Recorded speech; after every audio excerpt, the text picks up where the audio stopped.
નમસ્કાર, જય હિન્દ, જય ભારત, રાધે રાધે.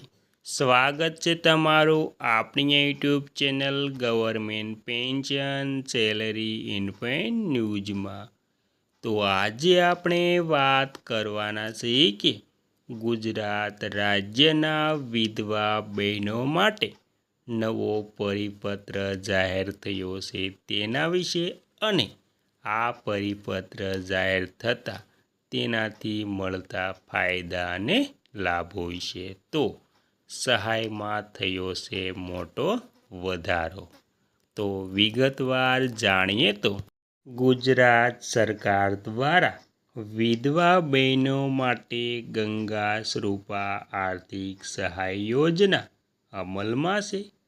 આ યોજના હેઠળ પાત્ર બહેનોને દર મહિને રૂપિયા 1250ની સીધી આર્થિક સહાય ડીબીટી બેંક કે પોસ્ટ ખાતામાં મળે છે.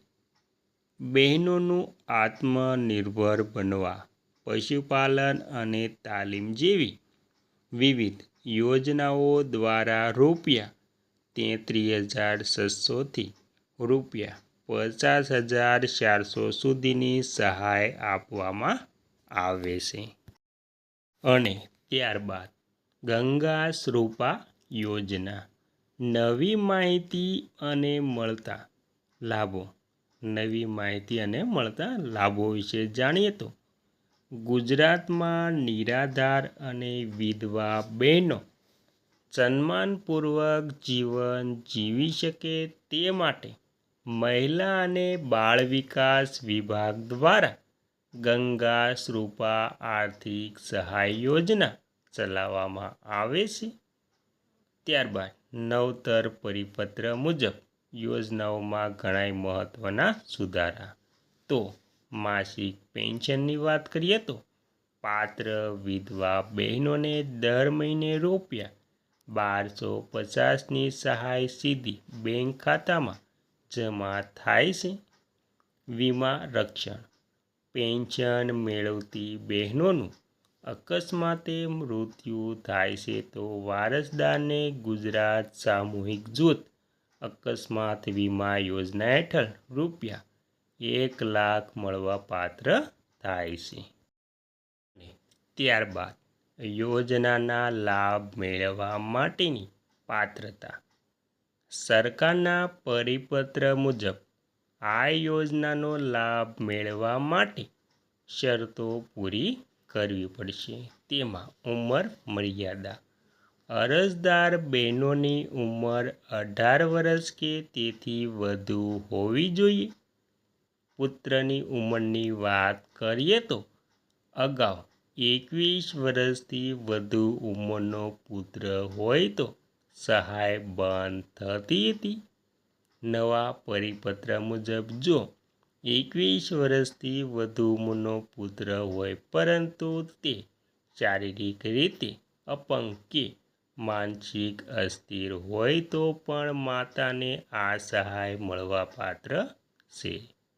આવકની મર્યાદાની વાત કરીએ તો ગ્રામ્ય વિસ્તારમાં રહેતી વિધવા બહેનોની વાર્ષિક આવક રૂપિયા 1,20,000થી ઓછી હોવી જોઈએ.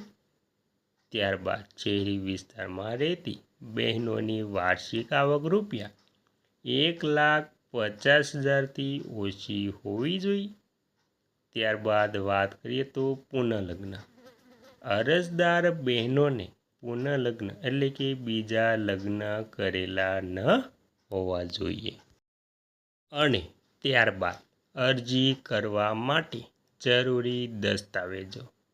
યોજનાનો લાભ લેવા માટે આ પ્રમાણે દસ્તાવેજોની જરૂર પડશે. તો અરજદાર બહેનો પાસપોર્ટ સાઇઝનો ફોટો અને ઓળખનું નિશાન, અરજદારનો જન્મ તારીખનો દાખલો અથવા તો શાળા છોડ્યાનું પ્રમાણપત્ર, મૃત્યુ પામેલ પતિનો મરણનો દાખલો, વિધવા હોવા અંગેનું સક્ષમ અધિકારીનું પ્રમાણપત્ર, નિયત નમૂના મુજબનું આવકનું પ્રમાણપત્ર, રેશન કાર્ડની નકલ અને બેંક પોસ્ટ ખાતાની પાસબુક.